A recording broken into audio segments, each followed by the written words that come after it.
Começando o Litera Negra. Meu nome é Messias Martins e você está no rolê do povo negro na literatura. Se você está chegando aqui pela primeira vez, não fica mais moscando, se inscreve no canal e aciona o sininho para não perder mais nenhum vídeo. Sem conversinha, tá, gente? A história do povo negro deste lado do Atlântico se soma à história dos povos indígenas de toda a América. Uma história de luta e de resistência.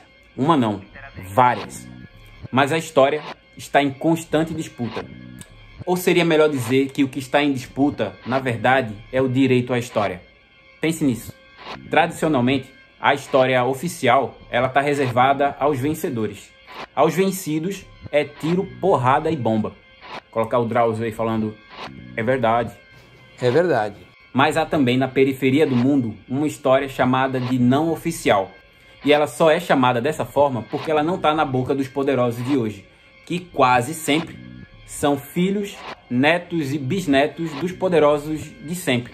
Mas repare bem, essas histórias só não estão nas bocas dos poderosos de hoje porque fazia com que os seus antepassados perdessem o sono com medo de perder a cabeça. E esse livro aqui, ó, Rastros de Resistência, Histórias de Luta e Liberdade do Povo Negro, escrito por Alê Santos, traz algumas dessas histórias pra gente.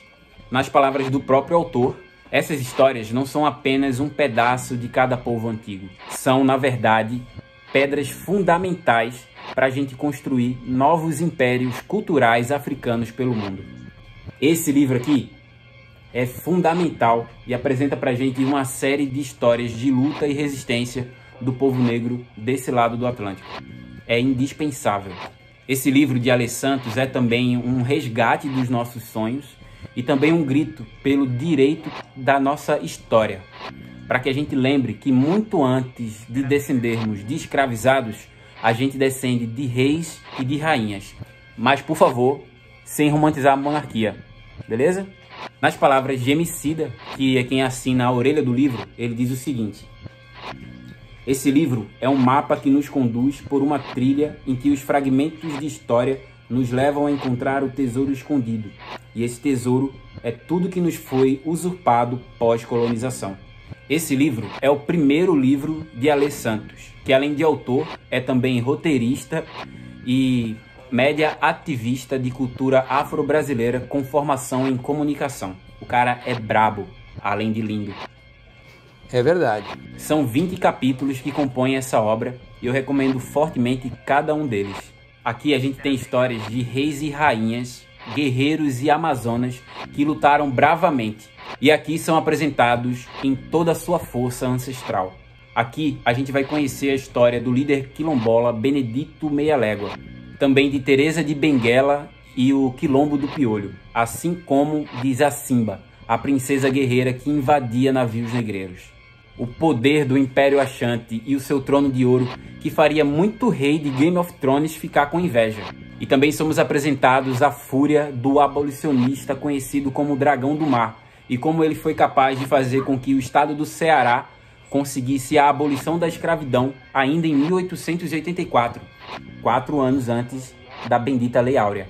E não podia ser diferente, também damos um mergulho nas atrocidades cometidas pelos exploradores / colonizadores, como o genocídio promovido pelo rei belga Leopoldo, lá no Congo, a hipersexualização da mulher negra através da figura da Vênus negra, e também um dos episódios mais tristes da nossa história. E olha que a gente está falando de Brasil, um verdadeiro emaranhado de histórias tristes, mas eu estou falando da traição do exército rio-grandense e da chacina dos lanceiros negros.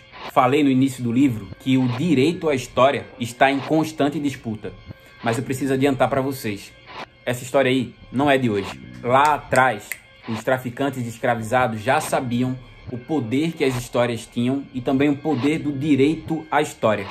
Por isso, antes de fazerem com que a carga humana entrasse nos porões dos navios negreiros, ainda lá no continente africano, havia alguns portos em que havia uma árvore específica batizada de Árvore do Esquecimento.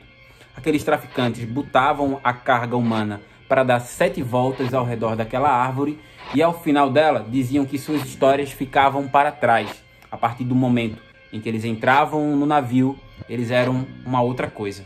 chegando na América, depois de atravessar o oceano, que num período de 5 séculos receberia mais de 1 milhão de corpos, eles recebiam um novo nome. E é justamente pelo direito à história que eu vou contar para vocês 2 das histórias que tem aqui nesse livro e um bônus para quem ficar até o final. A primeira história é de uma das maiores fuleiragens que já aconteceram aqui no Brasil. E ela aconteceu ao final de uma das guerras mais importantes que tivemos no território nacional. Eu estou falando para vocês da Revolução Farroupilha, também conhecida como Guerra dos Farrapos. E ela é palco de uma das histórias mais controversas, desleais e intragáveis da sociedade brasileira. Nessa época, o Brasil era formado por um punhado de províncias, e gaúchos insurgentes queriam a independência. Basicamente, eles eram grandes ruralistas que queriam a diminuição dos impostos e também da taxa de exportação cobrada pelo Império. No ano de 1835 é proclamada a República Rio-Grandense. A princípio, os negros continuaram sendo escravizados nessa nova república, mas com o avançar da guerra, eles foram convencidos pelos seus senhores de que se entrassem para lutar pela Revolução, eles conquistariam a liberdade ao final da guerra. Morrer no campo de batalha parecia muito melhor do que morrer numa plantação, preso com correntes aos pés e pescoços. E muitos agarraram essa oportunidade com fervor. O próprio líder gaúcho Giuseppe Garibaldi chegou a dizer sobre esses negros: "Nunca vi em toda parte pessoas mais valentes, das quais aprendi com elas a desprezar o perigo."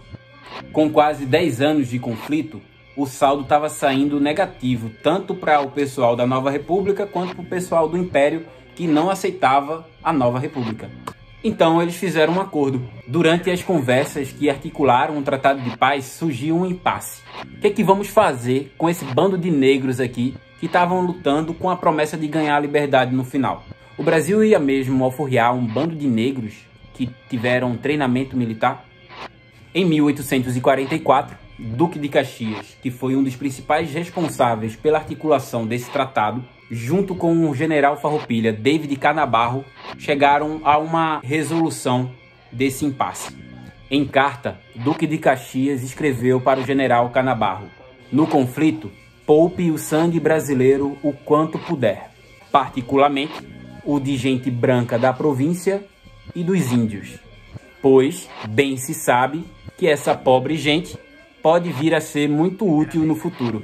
Na ocasião, as tropas ainda eram segregadas, então os negros estavam em um ajuntamento à parte das tropas farroupilhas. Na madrugada de 14 de novembro de 1848, os lanceiros negros foram atacados de forma covarde pelo exército imperial. Na ocasião, foram mais de 600 lanceiros negros assassinados e, como consequência, Duque de Caxias foi alçado a patrono do Exército Nacional.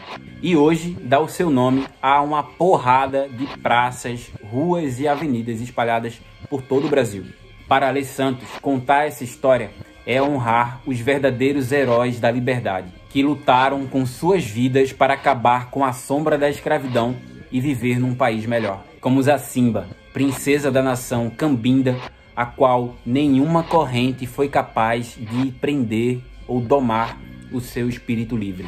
Ela foi trazida ainda no ano de 1690 de Angola para ser escravizada numa região onde hoje é o estado do Espírito Santo. Quando Zacimba consegue a liberdade junto com outros escravizados, ela forma o primeiro quilombo do Espírito Santo. E reza a lenda que nas noites mais escuras, ela, junto com os seus quilombolas, invadia navios negreiros, matava a tripulação e libertava os escravizados. Por uma década inteira, Zacimba liderou os quilombolas em busca de seu sonho de liberdade. E foi justamente em um desses conflitos que ela acaba morrendo. Mas o seu legado permanece vivo ainda hoje na figura da primeira heroína de São Mateus, no Espírito Santo. Agora, para quem chegou no final, vou contar aquela história bônus. Não está no livro do Alê, porém poderia estar.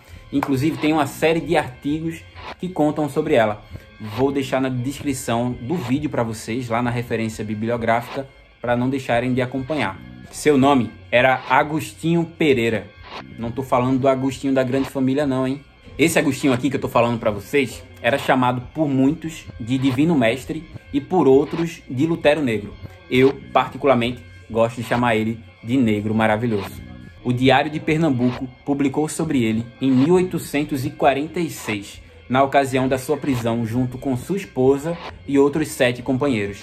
Todos eles foram alfabetizados por Agostinho e ele foi preso justamente sobre essa acusação de ensinar negros, tanto escravizados quanto alforriados, a ler e a escrever. Quando questionado pelas autoridades como ele, que era um alforriado, tinha aprendido a ler e a escrever, não sei se foi conversa ou não, sei que Agostinho falou que foi o próprio Jesus que apareceu para ele em um sonho, ensinou ele a ler e a escrever e deu como missão que ele ensinasse também aos seus irmãos e irmãs. O que por sua vez me faz lembrar daquela música Yaya Macemba, da maravilhosa Maria Bethânia. Vou aprender a ler para ensinar os meus camaradas. Quando foi preso, Agostinho tinha mais de 300 seguidores. E as autoridades da época acreditavam que ele estava liderando uma insurreição na cidade de Recife.